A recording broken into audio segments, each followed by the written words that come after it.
For 3 years, I put fresh flowers on my daughter's grave every Sunday.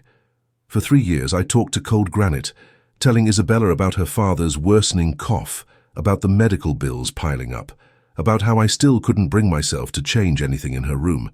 For 3 years, I was mourning a lie, because when my husband Joshua collapsed on our kitchen floor 14 days ago, when his fingers clawed at his chest and blood frothed between his lips, his final words changed everything.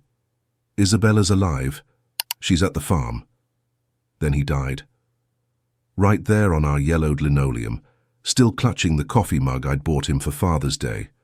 World's best dad, it said. The irony of that burns my throat even now. Let me tell you what happens when you discover your dead daughter isn't dead. When you learn your husband spent 3 years visiting her every weekend while you arranged flowers on an empty grave. When you realize love sometimes looks exactly like betrayal. Isabella vanished on March 15th 3 years ago. 20 years old, pre-law student, 3 internship offers on her desk. She hugged me goodbye after dinner, pot roast her favorite, and said she was heading to Lawrence to study. "Don't wait up," she said, grabbing her backpack. The last normal words between us. They found her car at a rest stop off I-95. Doors locked, purse on the passenger seat. No blood, no note, no body. The detective, a tired man with coffee stains on his tie, called it a voluntary disappearance. But Isabella had already picked out her law school, Georgetown, early admission. She'd bought a suit for interviews. Girls with futures mapped out in color-coded planners don't just vanish. Joshua searched for her obsessively. Every weekend he'd leave at dawn, sometimes Saturday, sometimes Sunday, never the same pattern. He'd return after dark, mud on his shoes, exhaustion carved into the lines around his eyes. "Where did you look today?" I'd ask. "South," he'd say, or by the river, or that town where she liked the antique shops. I thought grief was eating him alive from the inside. I thought that's why his hands started shaking, why he lost 40 pounds, why he'd stare at her photo like he was trying to memorize something he'd forgotten. What I didn't know was that he was driving 3 hours north to a place he'd made me promise never to visit. What I didn't know was that our daughter was there, feeding chickens and counting days. What I didn't know was that Joshua's brothers had blood on their hands, and Isabella had seen them washing it off. But I need to back up. I need to tell you about the farm. In 27 years of marriage, Joshua mentioned Haven Farm exactly 3 times. The first, our wedding night. We were drunk on champagne and possibility, tangled in hotel sheets, when he suddenly gripped my face. "Promise me, Denise, whatever happens, never go to Haven Farm." His intensity scared me. I promised. The second, Isabella's 13th birthday. She'd found a box of old photos in the attic, a white farmhouse, horses, a teenage Joshua I'd never seen. "Can we visit this place, Dad?" He went rigid. Shut down the conversation so hard that Isabella cried, "That place is forbidden, forever." The third, the night Isabella disappeared. After the police left, Joshua grabbed my shoulders. His breath smelled like whiskey and fear. "If anyone asks, you've never heard of Haven Farm, swear it." I swore. What else could I do? My daughter was missing and my husband was falling apart. Joshua's funeral was a blur of black suits and whispered sympathies.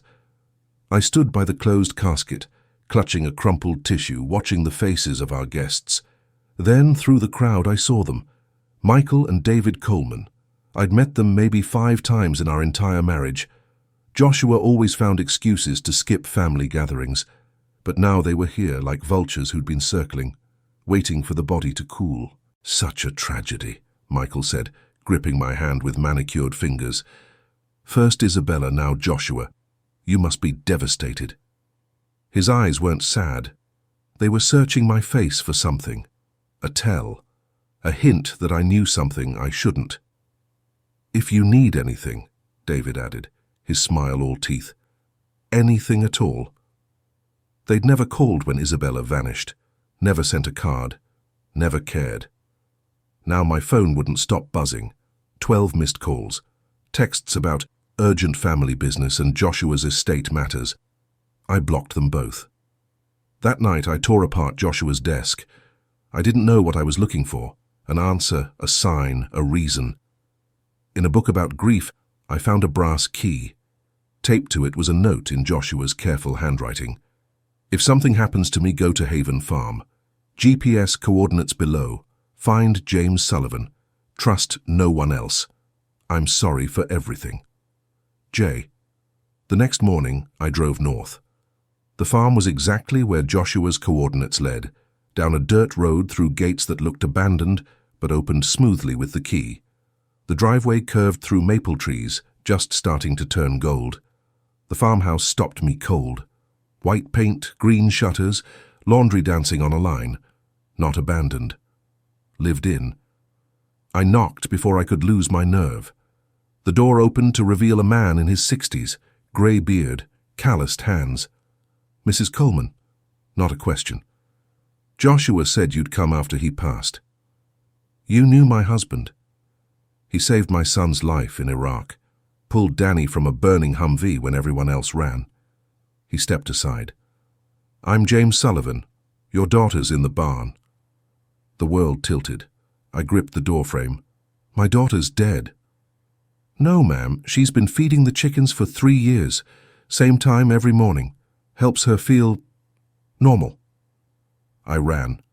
Across the yard, to the red barn where I could hear someone talking. Not singing like Isabella used to. Just a flat, mechanical voice. Henrietta's showing signs of being egg-bound again. Lethargy, straining, distended abdomen. Classic presentation. I pushed open the barn door. She had her back to me, scattering feed in precise arcs. Her hair was longer, tangled. She wore men's work clothes that hung off her frame. She'd lost so much weight. James, we're down to 12. I think something got number 13 last night. Found feathers by the... She turned. The feed bucket hit the ground.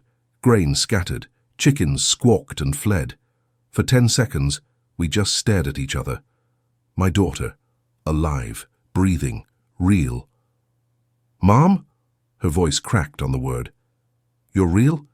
You're really here? I crossed the space between us in 3 steps.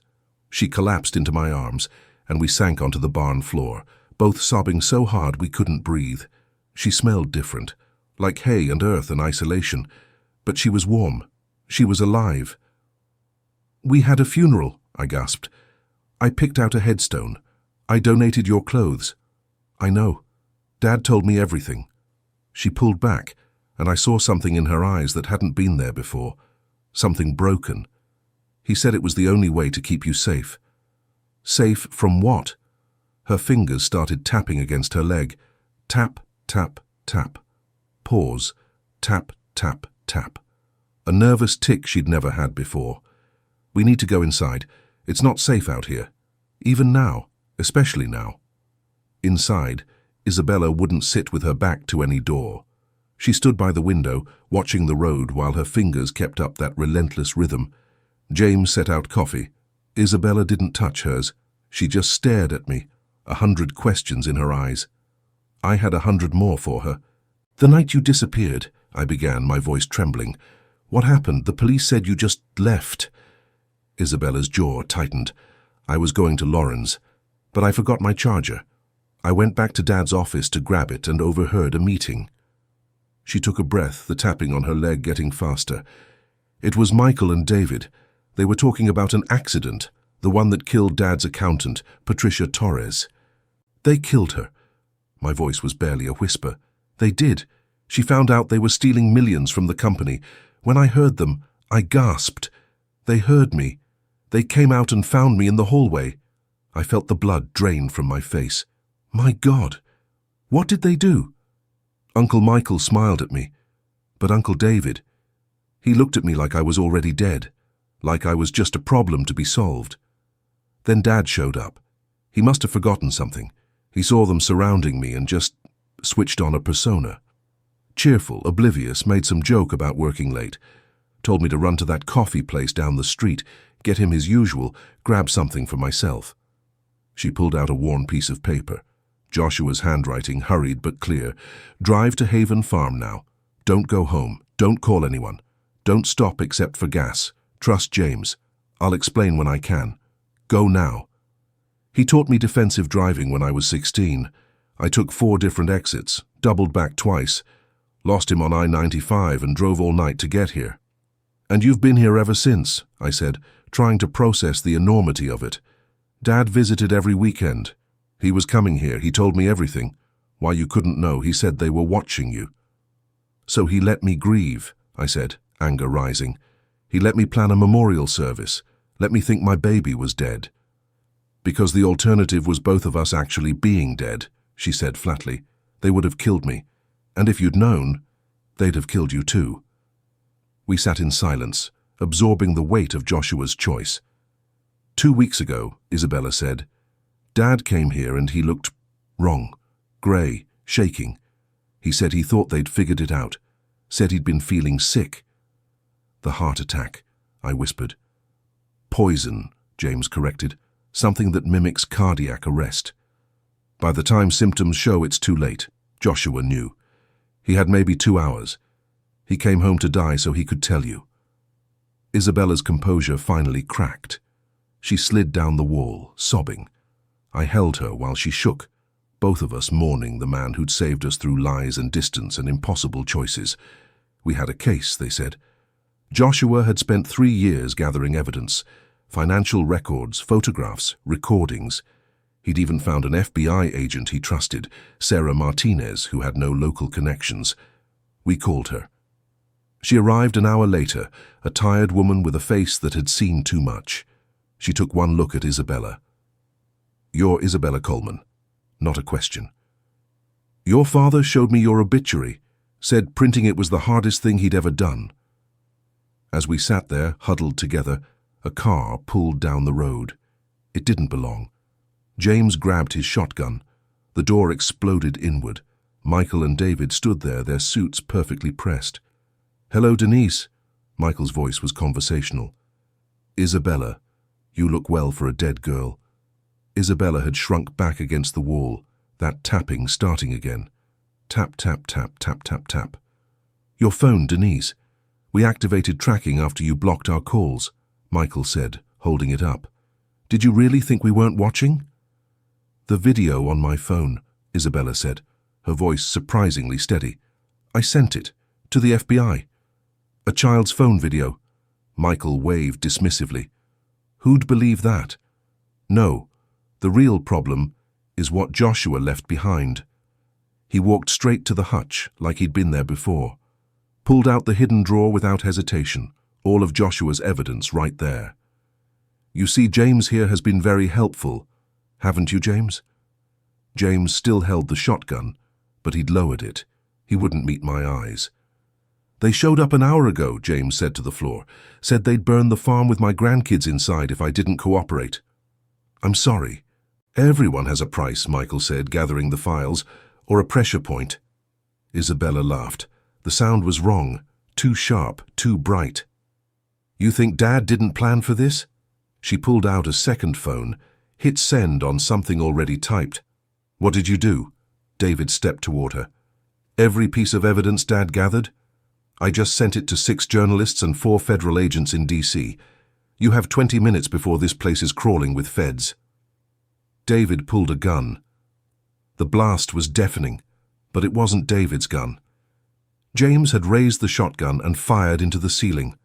Plaster rained down. No killing in my house, James said, voice steady now. I'm sorry about the evidence, Mrs. Coleman, but I won't have murder here. Michael checked his watch. Doesn't matter. We'll be in Mexico before anyone arrives. He looked at me with something like pity. You should have left it alone, Denise. They left quickly, their cars spraying gravel as they fled. Isabella collapsed. I lied. I only sent a message to Sarah. Haven Farm. Come now. I couldn't upload everything that fast. But the brothers believed her, and Sarah had already radioed for backup. Within 10 minutes, sirens wailed in the distance. The house filled with people I didn't know, men in vests with FBI printed on the front, swarming the living room, dusting for fingerprints where the brothers had stood. Sarah Martinez stayed by our side, a quiet, unwavering presence. She watched Isabella with an almost unnerving intensity, as if seeing an impossible ghost. "The evidence is gone," I told her, my voice hoarse. "They took all of Joshua's files." Sarah just nodded. "Doesn't matter, we'll find them. Your daughter gave us enough to get a search warrant for their homes and offices. We'll find a paper trail. They always leave a paper trail." Isabella remained silent, wrapped in a blanket on the sofa. She wouldn't let me touch her. Her eyes were fixed on the front door, on the yellow tape the agents were putting up. "It's over," I said to her, a desperate plea in my voice. "They're gone, we're safe." She didn't answer. She didn't look at me. She just sat there, tapping her leg with that relentless rhythm. A few days later, the world outside our home seemed to return to normal. Sarah called. "We have them," she said, her voice flat with exhaustion. "Arrested them at a private airport. Matching luggage, fake passports. They were about to board a flight to a country with no extradition treaty." My hand flew to my mouth. "It's over." "For now," she said. "The video from your daughter's phone was enough for a warrant. The evidence we found in their offices is enough for a trial. We even found the poison they used on Joshua. They're not getting out of this." "So it's done?" I asked, a fragile hope rising in my chest. "We can go back to our lives?" Sarah was silent for a long moment.